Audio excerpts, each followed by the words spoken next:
here's the reality. It's like if you can trick yourself into thinking this way, so when you say no to something, you're actually saying yes to something else. So if we can switch our mindset to not be like, oh, it's miserable, I can't eat out, or I can't do this. Well, but what are you trading that for? What can you do?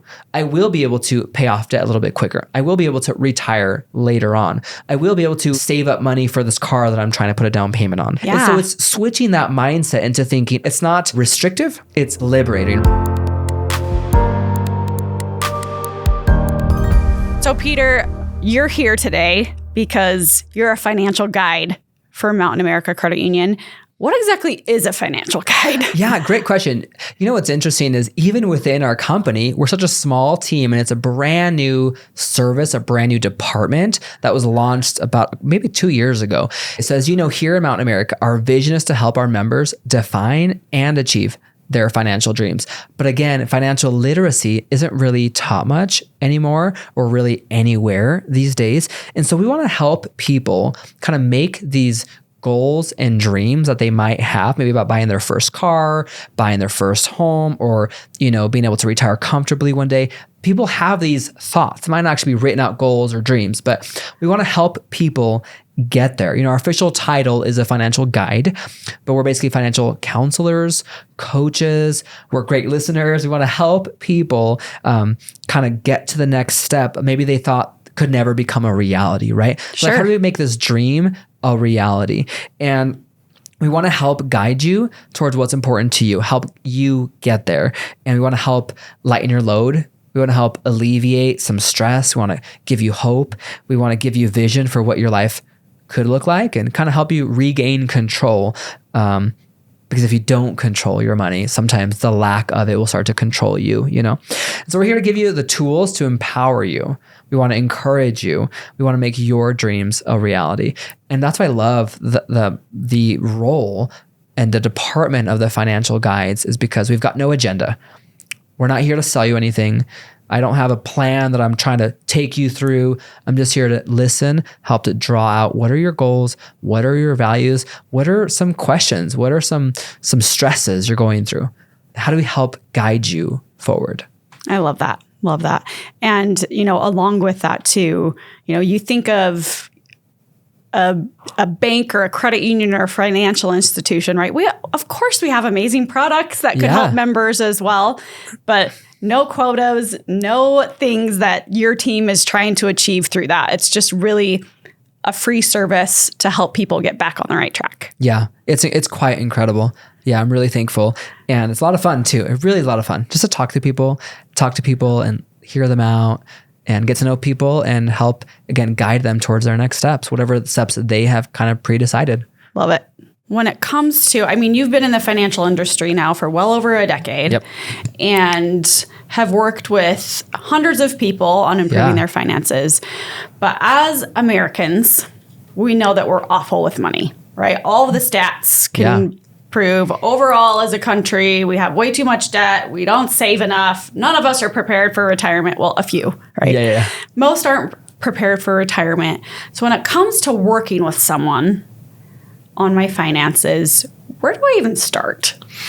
Yeah, I think it really is sometimes slowing down. We all want to be better savers. Yes. We all want to plan for a good retirement. Most of us probably want to pay off some debt because sometimes we feel that like that stranglehold, right? Of that you're forced to make that payment, right? So my point in saying that is I think that sometimes we just need to slow down enough to make a plan and say, okay, what do I want my life to look like?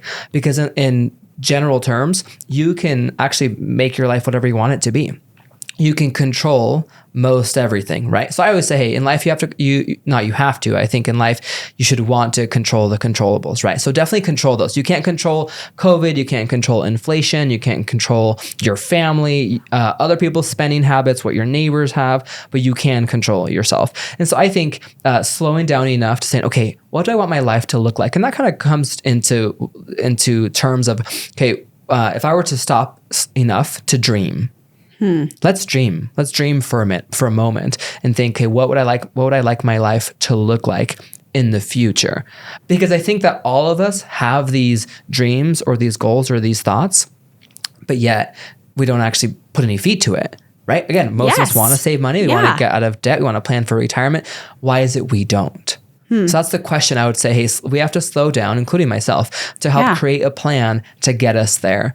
And a budget will help you get there because you're becoming more effective, right? More efficient with your money. And really think of it, we work really hard for our money. And so I think we should really grab a hold of every dollar and give every dollar a purpose, give every dollar a job, give it something to do, because so often our spending doesn't really line up with what we say is important. Our spending doesn't really line up with what our values are, with what our goals are. But yet we go day by day and creating these statistics of half of America is in debt, up to their eyeballs. They can't make it. They live paycheck to paycheck. And so it's kind of stopping to recreate what do you want your life to look like. Let's stop and dream, right? Yeah, I love that, because isn't it true? Like, again, every day isn't Groundhog Day. Some days might feel like that for some of us, right? It's like, oh, I'm going to wake up, get the kids to school, go to work, do the thing all over again the next day. But at the same time, to your point, when my husband and I were first married, which is always so fun when you get to combine finances with someone else, right? I remember because I'm like the spreadsheet person, let's track every penny, like do all the things. And he's not, right? Yeah. And so, but it was interesting when I came to him and said, hey, let's put together a budget, which no one likes that word, right? Yeah, we don't want to live by those constraints. Word, yeah. I work hard enough for my money. I should be able to do what I want. Yeah. Right. But it was interesting when I came to him and said, hey, like, this is how much we spent on eating out last month. And it was like, you're kidding. We did? Like, and it was between the two of us. It wasn't all him. It was mostly me, actually. Right. Yeah. But when we looked at that and just kind of stepped back and said, oh, I don't even I love food, but not that much. Yeah. You know, it was interesting. But the evidence shows contrary. Yes. We do. Yeah. Right? Yeah. Obviously we did. Right. So just having that mindfulness around it, though, and understanding, oh my gosh, like this is something that we're doing, is it worth the feeling that I get of buying lunch every day? Yeah. Or is it, I don't know. So it was interesting to even just, to your point, step back and be like, hey, this is our reality. But is it what we want that future to look like? Right. Like you were saying. Most of the time it's not. Yeah. Most of the time we kind of just take day by day and we just kind of meander through life and we stop at here's something I wanted to mention is it was kind of an interesting study. They did that at Duke University. What's interesting is that more than 40% of what we actually do aren't really our choices. What they actually are habits that have been in motion for a long time. And because of the repetition, they become second nature to us, right? Yeah. So you think about, you got out of bed, you brushed your teeth, maybe you took a shower, you got ready for work. You probably drove the same way to the office today. Maybe stopped at a coffee shop that you typically or frequently you go there. And so the idea is we're so intertwined with our habits without really knowing. And so it's okay, how do we, again, slow down? How do we stop long enough to say, hey, actually, I want to regain control of my life. I want to regain control of my finances. And I know that we're talking about these huge, big topics like, what, you mean regain control of my life? Yes. Let's slow down enough so we can dream about what we want our life to actually look like and start to create new habits. So for example, you were talking about eating out or kind of going through your transactions and finding out, kind of being shocked. Wow, it looks like I eat out a lot, or I thought I only had 3 or 4 monthly subscriptions and really it ends up being 11, right? So how do we slow down enough to actually look at what's important to us and actually keep some of those things? So none of those things are wrong or bad, but how do we actually live the life that we've always wanted? And what's interesting, I know that's a big question, but it so directly connects with our finances. How do we live the life that we want so that we can spend our money the way we actually want to, right? Yeah, I love that. And not have to continually be paying off debt, right? But be able to go on that vacation with the family or buy the boat or whatever it is, right?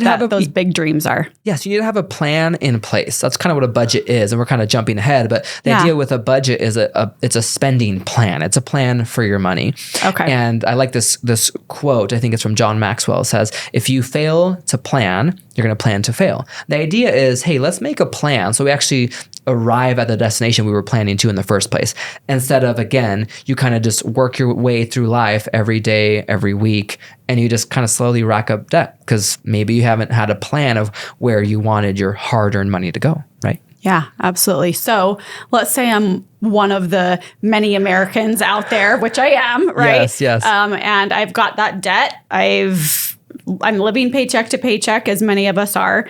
What's my big first step to kind of stop those habits? What are your thoughts? Yeah, I think it's first recognizing that financial education, financial literacy isn't really taught anywhere by families, by schools, even by parents, by employers. And so it's not really taught anywhere. So I would say, first of all, it's not your fault. And so I think if you're feeling discouraged or depressed or anxious about what do I do with money, we're here to help. Not just Mountain America, but I would say, hey, you're not alone. There is hope. Let's help you get to a place where you feel more comfortable about it. Not that you need to be an expert, right? For example, I go to a doctor for medical help. So we're here as experts to help you out and simply even answer questions, help you be a sounding board to help you process through things, and of course, help educate you along the way.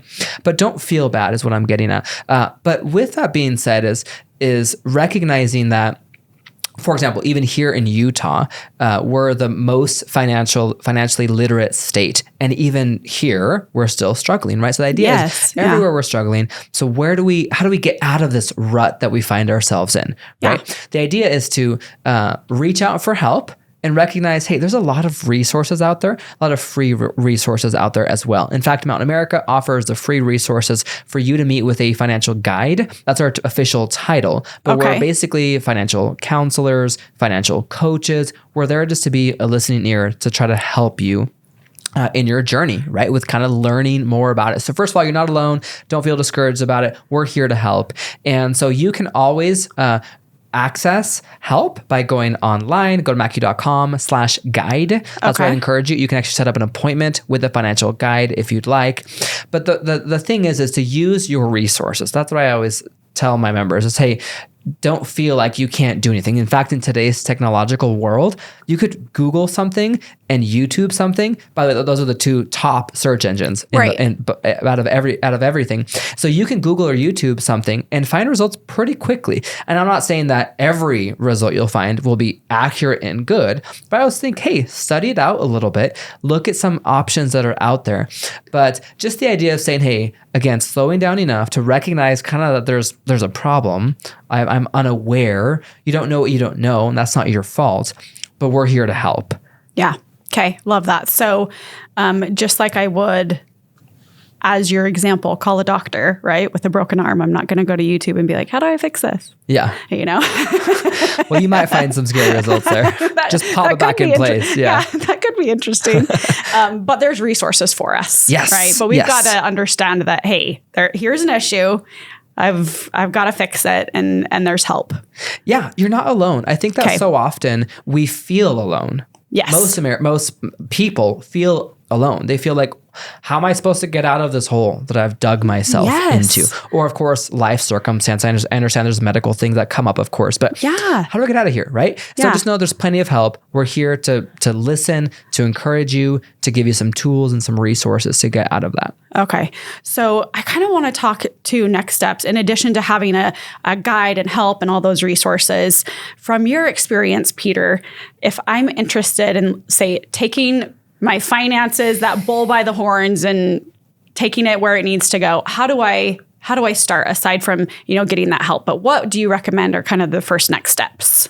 Yeah, absolutely. So like I mentioned earlier, we kind of want to just slow down enough to recognize, hey, there's a problem, but also there is hope and you can start to dream. So for example, let's say somebody reaches out and they're like, hey, I have X, Y, and Z problem and I'm trying to get myself out of this debt, or I want to fix this credit. First of all, really, we just kind of talk them through that. Again, we're here to help, but then asking lots of questions to kind of get to know, hey, what are your goals? What are your values? Where do you want to get to, and where do you want to be? Right. Okay. From there, we'll kind of get more information so we have an idea of what's the current situation, right? Sometimes it's an income problem. And sometimes maybe that means for a season, you can, get more income by getting a second job or delivery driving, being kind of creative. And I understand that sometimes that's not an option, right? I understand that. But the other thing is, so often, like I mentioned earlier, is that our spending doesn't really line up with what our goals and our values are. So it's kind of like you mentioned, is to slow down enough to review your transaction history. And I'd encourage you go through the last 3 to 4 months worth of your transactions on your credit card, on your checking account, and just kind of see, okay, face the facts, right? Yeah. Where has my money actually been going? Because from there, then you'll be able to make some adjustments and recognize, oh, wow, it looks like I do love to eat out, which by the way is a very, very, very common problem. and most people don't really recognize that, right? Because it's easy. It's convenient. It's way easier to go out to eat or get takeout instead of make a plan, cook a meal, sit down, do some dishes. Isn't that true? Yeah, and absolutely. So we live in a microwave society of I want it now, right? If you go through the drive-thru and you wait longer than 2.5 minutes, you might start to get a little anxious and a little unhappy, right? Yeah, How dare this take so long, right? So let's say that you want to get yourself out of the situation, right? Anything that grows experiences some kind of pain. So you think about building muscle. Yeah. You have to tear down that muscle in order for it to be stronger, for it to grow, right? And so you have to be honest with yourself and recognize that maybe you need to cut down on some of that eating out. Maybe instead of having all these subscriptions and all the extra cable and all the other extra RVs and toys that you have, maybe it's just not the right time. I'm not saying that any of those things are wrong or that you shouldn't, but if it's bringing stress to your life, it's not actually serving you in the best way. Isn't that interesting? Absolutely. We're kind of doing it to ourselves. Yeah. And so it's just kind of recognizing, hey, the longer I avoid X, Y, and Z, typically the more pain it involves, right? And so instead, I'm just going to kind of face it head on. And that's kind of what I'm mentioning is to go through your transaction history and find out, okay, what can I adjust? What isn't maybe necessary in this season? How could I increase some income by getting a part-time job or doing some delivery driving, something on the side? And or how can I redirect the income I already have, right? Okay. Yeah. And we work so hard for our money. How can I, instead of spending it all these 5 other places that aren't maybe necessary, how do I redirect that and give it fresh purpose, right? I love that. I love the idea of having the purpose behind it too, right? Yeah. Because that's really where it'll bring more meaning to what we're doing. So how do we go about this redirection and giving our money purpose and building our plan, or AKA our budget? Yeah. What are your thoughts on getting started there? And then also there's a lot of different types of budgeting, right? Yeah. So yeah, I think, the pain is worth the progress, right? So it's worth investing into yourself. You're actually investing into your future self as well, and kind of changing things up, right? So kind of going back to a budget, when you think of a budget, what comes to mind? Restrictions. Okay, yeah, thanks for being honest. Honestly, it's like, okay, this is all you can spend. Like I remember growing up and my older sisters or my mom, I'm not sure who it was, honestly. I'm from a big family. Someone taught me. And I had this like envelope system where I'd be like, okay, this is going to donations. This is going to fun. This is going to saving for the future, right? And I had all these little different envelopes. And then really when it came down to it, I was like, forget it. I want all this to go to the candy store, you know? And so I always think of those envelopes as like, oh, they're telling me what I have to do.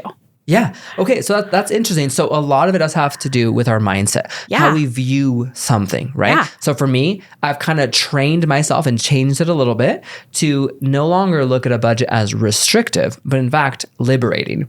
Because it gives me permission to spend within a boundary. Right? So let's say you create this plan, you create this budget. Like we said, a budget is a couple things. It's a spending plan, right? It's also telling your money where to go instead of wondering where it went. So you're kind of giving purpose to your money. You're regaining control of your money. And sometimes kind of to answer your question as well, where do we start? Sometimes it does taking saying no right now. And that's a phenomenon for people to actually say no to themselves. Yes. To have some layer of self-denial. Again, because we're so used to the immediate gratification. Yes. You can go on Amazon and click the buy now button, which I do sometimes, right? Yes. And the next day it's there. And there was no friction. No friction. Yes. And so again, it's changing our mindset to think, okay, I want to take control of my money. Right? And so how do I do that? Let's create this budget. Let's give ourselves some boundaries, some parameters. It's like a guardrail where it kind of keeps you from driving off the edge, right? Yes. And so it's learning to say no. And here's the reality. It's like if you can trick yourself into thinking this way, is when you say no to something, you're actually saying yes to something else. And so if we can switch our mindset to not be like, oh, it's miserable, I can't eat out, or I can't do this. Well, but what are you trading that for? What can you do? I will be able to pay off debt a little bit quicker. I will be able to retire later on. I will be able to save up money for this car that I'm trying to put a down payment on, right? Yeah. And so it's switching that mindset into thinking, okay, I want to reframe this thing. It's not restrictive, it's liberating. So in fact, a budget to me is, like I mentioned, it's liberating, right? So, but you need to see the benefit or the value of creating a budget in the first place. Sure. Yeah. Right? Because if you don't, you're not going to last, right? You'll give up and you'll hate it, right? You'll quit. Yeah. Right? So sometimes I think, in life, we will do things simply because we're asked to do, right? So for example, put on your seatbelt. It's a law. So even though we'll do it, sometimes we don't like to. So the point is, it's important to keep in front of you, in a sense, the why. So in a sense, we're way more likely to put on our seatbelt if somebody explains to us, hey, you're more likely to survive a car accident, right? Hey, your body actually needs that broccoli to fuel your brain with all the nutrients that it brings, right? And so I guess sometimes it's slowing down enough to understand the reasoning behind it. So again, a budget to me, it does actually 3 things. I've kind of just created this little thing to help remind myself, why am I doing this again? Yeah. Why am I putting myself through this pain, or why am I putting myself through this I don't really actually want to? Yeah. So you start to kind of adjust it. So really, the first thing it does is it makes sure that all my bills are going to get paid. Sure. Right? Yes. So everything's on time. Yes. I'm never late. No one's knocking on my door saying, hey, come and pay your bill, right? So that just gives me peace of mind. Yeah. It's kind of like an autopilot, or I'm reducing the friction to pay the bills, right? The second thing it does is it also, if you've taken the time to kind of create some goals and kind of align yourself up, like we were talking about dreaming previously, it also ensures that all of my goals and my big dreams will actually happen one day. Right? So does that sound great? Yes. Wow, my bills are going to get paid. My goals are going to get met. I'm actually making progress towards where I actually want to be. It's beautiful, right? The third thing is that I still get to eat out. I still get to shop on Amazon. I still get to enjoy life. I still get to go on vacations. So that's the reality, is kind of switching that is, okay, a budget gives me permission to spend. Here's how I look at it. Kind of create some boundaries. Go wild within those boundaries. Go nuts. So say, hey, here's $100 of fun money. Great. That means that I know I can spend that $100 10 times at $10 a pop, right? Yeah. Or 4 times at $25 a piece, right? Yes. So it kind of gives you this, I'm planning ahead and I'm looking forward to it.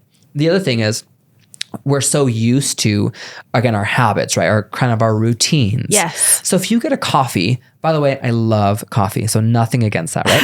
if you go out and go to a coffee shop and get a coffee every single day, there comes a point where it's no longer special, right? Absolutely. Have you experienced that? That's a great point. Yeah, absolutely. It's no longer as delicious, unique, and special because it's just the norm. So basically what you need to do is have a plan ahead of time. Like we're saying, you need to decide ahead of time, what do I want my money to do, right? I like this. I have to read this. It's really funny. It says, have you heard this before? Do what you love and the money will follow. I actually have, yes. Okay, what do you think about that? I mean, if you're doing what you love, right? You're calling in, right? We're manifesting it because we have that passion around it. And then, money's going to come in. That positivity in your life's going to come in. Okay, I love it. So, right, so listen to this. Do what you love and the money will follow. So, pet my dog, check. Ate pizza, check. Took a nap. And now we wait. I mean, just think about it, right? Like, do what you love and the money will follow. Okay. So I did all the things that I love. Now I'm just going to wait, right? And so that's the idea is if you don't put action to it, you can sit down all day long waiting and like, hey, I ate my pizza. I took a nap. I pet my dog. I am loving life. The money's going to come. It's like, that's not the case. No. So everybody knows we have to get out there and hustle. You have to get out there and work, right? And so again, we work so hard for our money. So how do we redirect some of that money to go exactly where you want it to go? Yeah, let's actually talk about some of the types of budgets. I hope that we've talked about the value of budgeting as kind of the why. Yeah. Because it gives you purpose to your money. It ensures that your bills are paid, your goals are being met, and you're still loving life. But there's a few different ways that we can kind of get there. In fact, there's a lot of ways. And we're not going to cover all of them. But a couple of types of budgets would be, there's like a simple budget, real general, just like on a sheet of paper, something to stick on the fridge, on a notepad, on a napkin, just real general. And I say that because some people, that's their level of planning, and that's okay. Yeah. That's not a problem, right? I got my expenses, I got my bills, right? And my income, and I'm good. Yeah. Debits on the left, credits on the right. That's one thing I do remember. Yeah. Okay, good. But if you think about it, if that's kind of how you're going to be planning, then you, as like nonchalantly, then you're going to have nonchalant results, right? Absolutely. So to me, I think I want to kind of get that a little bit more detailed, but not everybody's like that. So there's like just a general, hey, let's just at least get started with something. Let's write down, what do I owe? When do I have to pay it? How much? And then, of course, how am I going to pay this, right? There's an envelope system. You kind of alluded to it earlier, where you kind of just take some money out. You kind of stuff it in different envelopes for different purposes. That's great. You can do it with cash. You can also do that electronically. Yes. In fact, that's kind of what I do. I have like 27 accounts. It sounds nuts, but it gives me purpose to my little funds, and even car maintenance and car registration and car insurance and fun and eating out and saving up for my girls, whatever, right? And so, some people, that's like, okay, I'm never doing that. That's too much. There's also something called a 50, 30, 20. That's kind of like 50% is, okay, like what your needs are, right? Your essentials. And then the other 30% will be your wants. Like, what do I want? And then you kind of set 20% aside for savings. That's actually a high number. I think that most people that say, hey, I'll just do the 50, 30, 20 probably don't really get to the 20% savings, because that's a high number if you're going from zero, right? Sure. So kind of working your way up to that.